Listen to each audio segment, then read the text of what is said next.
Okay, let's dive right in. Today, we're unpacking one of the absolute most famous and honestly, probably the most misunderstood tools in all of trading, the MACD. If you've ever stared at a stock chart, you've definitely seen it. But today, we're going to cut through the noise and separate the profitable reality from the squiggly line hype. We've got a fantastic roadmap for this explainer. We'll start by unlocking the MACD indicator itself, dive into core crossover strategies, level up with some advanced tactics like divergence and RSI, and then we're hitting it with a massive academic reality check. All right, part one, unlocking the MACD indicator.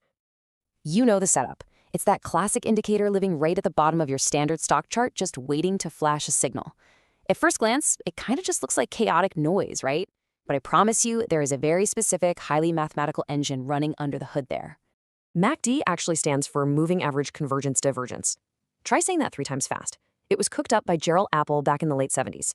Now, you'll hear people call it an impulse oscillator, but let's skip the heavy jargon. Just think of the MACD as a trend compass. It takes all that raw, complicated price math and turns it into a really simple visual momentum gauge. It literally shows you who's holding the steering wheel, the buyers or the sellers. Now, the engine of this momentum tracker usually runs on a default setup of 3 numbers, 12, 26, and 9. The MACD line itself is simply a fast 12-day moving average minus a slower 2060 average. Then you have the signal line, which is just a 9-day average of that MACD line. And what about that blocky histogram in the background? That is just the visual gap between those two lines.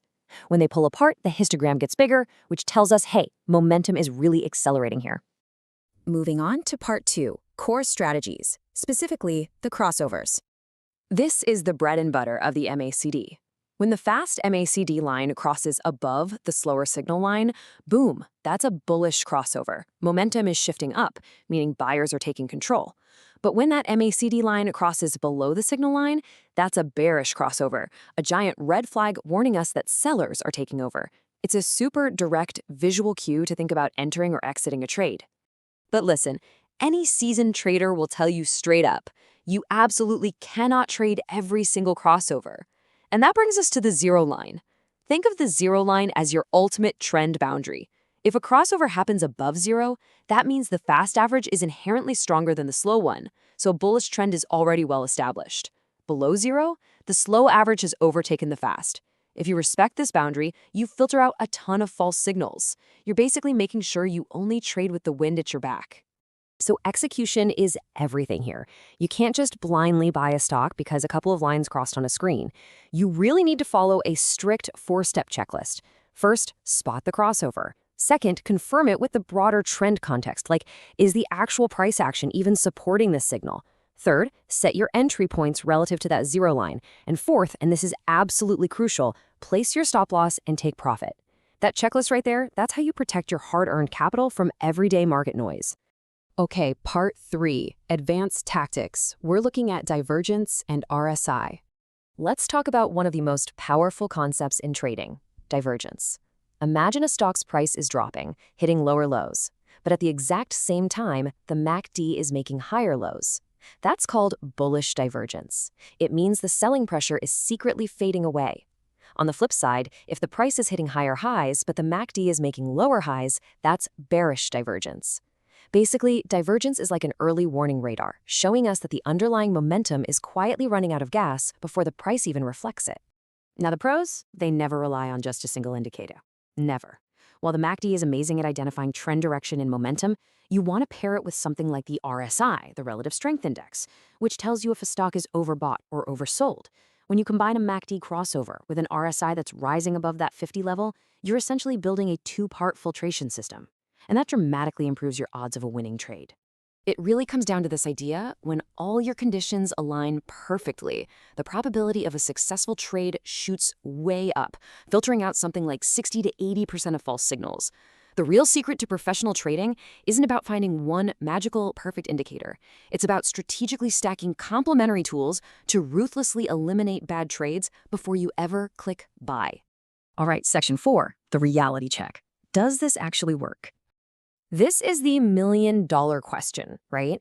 Does trading the MACD actually beat just buying and holding an index fund? Because honestly, if these squiggly lines are as magical as the internet gurus say they are, why isn't every technical trader broadcasting from a mega yacht right now? Well, academics have actually been rigorously testing these exact trading rules for decades to see if they hold up to strict mathematical scrutiny. Researchers at Simon Fraser University ran some massive simulations over decades of data covering global markets just to see what the math actually says. And the grand total? 4.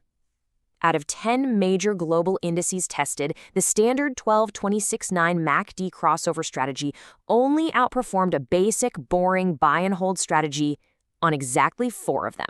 In fact, that study revealed a pretty shocking truth. The standard MACD strategy actually generated more losing trades than winning trades. Now, to be fair, the winning trades did make more money on average, which kept the whole strategy from just going to zero immediately. But the sheer volume of false signals, especially in choppy sideways markets, triggered a massive amount of agonizing little losses. And here is the real catch. While a perfectly optimized MACD looks absolutely incredible in a vacuum, on a spreadsheet without costs, once you add in real-world trading fees, even just a tiny 0.25%, any evidence of outperformance completely vanishes. Poof, gone. The profits are literally eaten alive by the friction of trading and the sheer number of crossovers you have to execute. So, what's the final verdict you should take away from this explainer? Well, MACD is a genuinely excellent visual filter for momentum, but it is definitely not a crystal ball. Getting whipsawed in sideways markets will absolutely trigger false signals that drain your account. And real-world trading costs will easily destroy your crossover profits if you overtrade. The golden rule? Always use stop losses and never use MACD in isolation without checking broader price action. Let's wrap up with this thought. MACD is an undeniably powerful tool, but without strict risk management and context, is it really anything more than a chart with some squiggly lines?